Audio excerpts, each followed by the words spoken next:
No, there's nothing you can say to make it different. But I got one. Ketika hendak keluar dari tempat itu, Samidi sempat diserang oleh beberapa penjaga di sana. Tapi dengan mudah, Samidi berhasil kabur.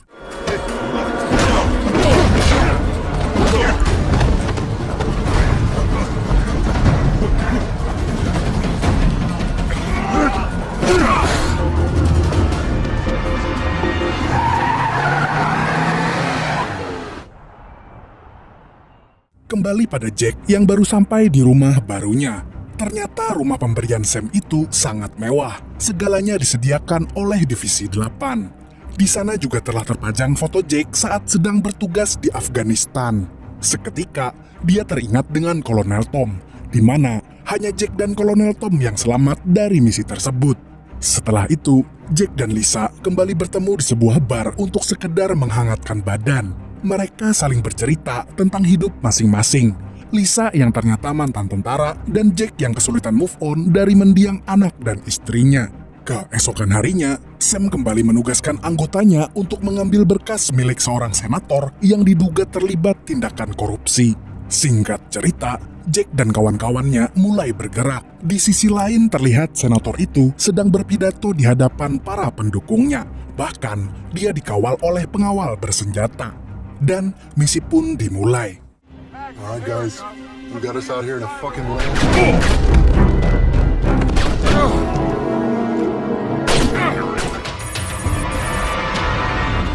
Lisa menyerang beberapa pengawal yang menjaga berkas-berkas milik senator. Menyadari ruang keamanan telah dijebol, para pengawal pun segera mengamankan senator dan membawanya pergi dari sana.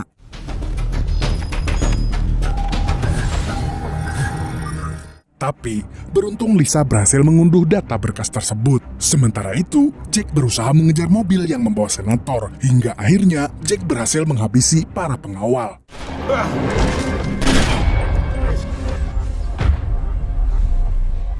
Kemudian, ketika tersisa senator seorang diri, dia memohon agar Jack tidak membunuhnya dengan mengatakan kalau dia punya anak dan istri. Di situ, Jack jadi ragu untuk menarik pistolnya. Tapi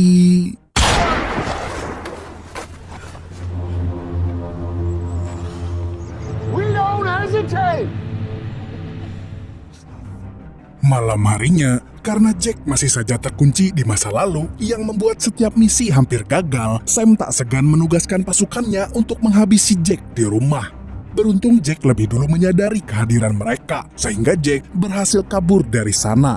Jack kemudian bersembunyi di rumah Kolonel Tom. Jack pun menjelaskan bahwa sekarang dia telah menjadi buronan organisasi Divisi 8 karena Sam menganggap Jack tidak berguna lagi. Bahkan, pada misi pertama saja, Jack sudah membuat kesalahan dengan meninggalkan 2 orang saksi hidup. Apalagi pada misi kedua, Jack kembali melakukan kesalahan fatal dengan ragu membunuh target utama. Kemudian Tom menjelaskan bahwa Divisi 8 bukanlah organisasi yang dinaungi oleh pemerintah. Justru sebaliknya, organisasi itu adalah musuh pemerintah yang sudah lama diincar oleh FBI dan CIA. Di akhir perbincangan, Jack meminta sejumlah uang dan senjata kepada Tom untuk sekedar berjaga-jaga. Di sisi lain, Sam terlihat mulai khawatir kalau Jack akan membocorkan rahasia organisasinya, sehingga dia menugaskan Samidi untuk membunuh Jack. Sementara itu, di dalam pelariannya, Jack tanpa sengaja bertemu dengan seorang bocil yang ternyata sahabat dari anaknya. Pada saat yang sama, tampak dari kejauhan, Samidi sedang memantau kemana Jack pergi. Kemudian bocil itu tanpa sebab berkata, "Aku pernah beberapa kali melihat Sarimin berbincang dengan sekumpulan orang berpakaian hitam di sini." Jack mulai curiga kalau dalang pembunuhan anaknya adalah Sam. Karena ciri-ciri orang yang disebutkan oleh bocil itu sama seperti anggota pasukan Sam yang ditugaskan untuk membunuh dirinya kala itu. Lalu, tiba-tiba dari kejauhan, Samidi menembaki Jack yang sedang bersama si bocil tadi. Sontak, mereka pun langsung lari terbirit-birit karena serangan mendadak itu. Setelah Jack berhasil kabur, Samidi harus berhadapan dengan polisi setempat.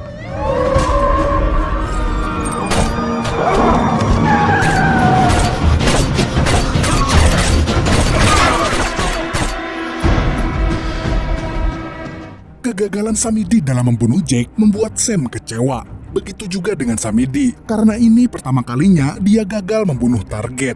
Sementara itu, Jack bersembunyi di tempat Paman Dadang, tapi selang beberapa waktu, pasukan Divisi 8 datang untuk menyerang. Kali ini Jack tidak berjuang sendiri. Dadang sebagai seorang paman sekaligus mantan gangster pun ikut membantunya. And no fucking prisoners.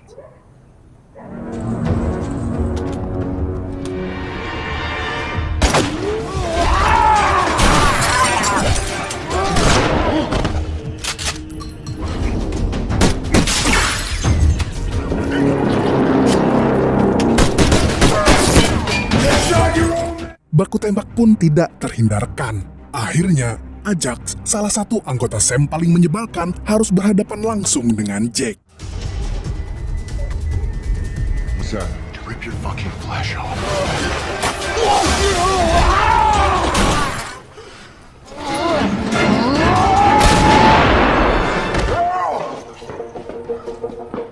Sempat terjadi adu jotos, tapi Jack diselamatkan oleh Lisa yang tiba-tiba datang dan beralih pihak. Kemudian, Lisa pun membawa Jack pergi ke persembunyian lain karena tempat pamannya sudah tidak lagi aman. Setelah sampai di suatu tempat, Jack lalu meminta Lisa untuk pergi. Tapi tiba-tiba Jack dibuat pingsan. Dan saat terbangun, Jack sudah berada di hadapan Sam dengan keadaan tangan terikat. Bantuan Lisa ternyata hanyalah jebakan bagi Jack. Jack lalu bertanya kepada Sam, kenapa dia tidak segera membunuhnya. Ternyata baru diketahui kalau selama ini Tom juga telah bekerja sama dengan Sam. Bahkan Tom juga yang menyarankan agar Sam merekrut Jack. Jack adalah orang yang sangat tepat untuk hal ini karena dia seorang pasukan khusus. Bahkan betapa kagetnya Jack, ternyata Sam memang sengaja membantai keluarganya. Hal itu harus dilakukan guna menghilangkan sisi lemah Jack. Namun di tengah misi, dugaan Sam ternyata salah. Nyatanya Jack masih memiliki hati nurani, di mana dia menolak membunuh orang yang tidak berdosa. Setelah itu, Tom, Sam, dan Lisa meninggalkan ruangan tersebut untuk membicarakan hasil pembagian dari menjual skema dan berkas rahasia milik senator. Setelahnya, Sam menyarankan agar Jack segera dibunuh karena kini Jack hanyalah beban baginya. Tapi tak lama kemudian, Tom masuk lagi ke ruangan Jack lalu melepaskan ikatannya. Di situ, dia kembali menegaskan kalau Tom sebetulnya sedang ditugaskan oleh pemerintah untuk meringkus Sam CS. Begitu pula dengan keluarnya Jack dari penjara. Itu hanyalah permainan agar dia bisa dibantu oleh Jack dalam misi meringkus Sam. Setelah mendengarkan penjelasan dari Tom, Jack pun bersedia membantunya. Tak lama setelah itu, tiba-tiba bel tanda kebakaran berbunyi. Hal tersebut memancing seluruh pasukan Sam menuju ruangan Jack disekap.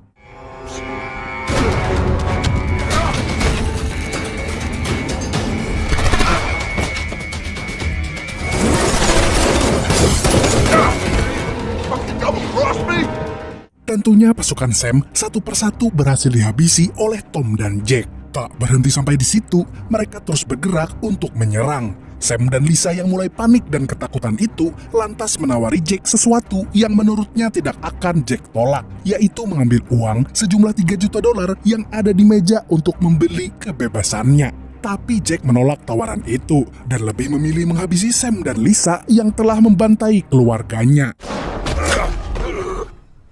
Tapi beberapa detik kemudian, sayang sekali Tom harus tertembak oleh Lisa. Sebelum tewas, Tom sempat meminta maaf kepada Jack karena secara tidak langsung, Tom merasa punya andil atas kematian anak dan istri Jack. Di saat lengah itu, Lisa pun muncul sambil menodongkan senjata. Beruntung sudah tidak ada peluru di pistol itu. Hingga pada akhirnya dia tewas di tangan Jack. Sementara itu, Sam berhasil kabur dengan uang $3 juta. Jack langsung mengejar Sam. Beruntung Jack berhasil menembak ban mobil Sam, sehingga Jack bisa mendekat ke mobil dan menodongkan senjata ke arah Sam. Tapi ketika itu, Sam meremehkan Jack karena pasti Jack segan untuk membunuh Sam.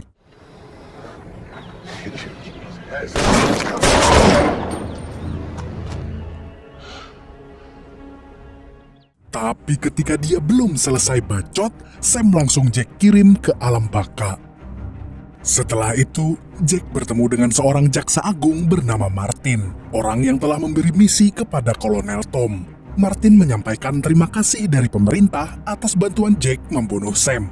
Kemudian, dia menjelaskan siapa Sam sebenarnya. Ternyata Sam adalah seorang agen FBI sebelumnya, tapi dia dikeluarkan secara tidak hormat dari FBI. Dan sejak saat itulah, Sam kecewa dan merekrut para mantan militer untuk bergabung dalam Divisi 8, organisasi ilegal yang dia bentuk untuk memeras para pejabat korup hingga menjual informasi kotor milik pemerintah. Di akhir obrolan, Martin berkata, masih banyak orang seperti Sam di luar sana. Tentunya negara butuh orang seperti Jake untuk memberantas kasus-kasus tersebut. Sebagai imbalan, vonis penjara seumur hidup yang diterima oleh Jake akan dihapuskan. Tapi lagi-lagi Jake menolak tawaran tersebut. Jawabannya tetap sama, dia telah kehilangan tujuan hidupnya. Sebelum pergi, Martin memberikan kartu namanya, berjaga-jaga kalau Jake berubah pikiran. Singkat cerita, Jake kembali ke rumahnya. Akan tetapi, ujian belum selesai. Dia mendapati Samidi sudah berada di sana. Kemudian Samidi berkata, sebagai pembunuh bayaran profesional, dia tidak ingin reputasinya hancur hanya karena gagal membunuh targetnya.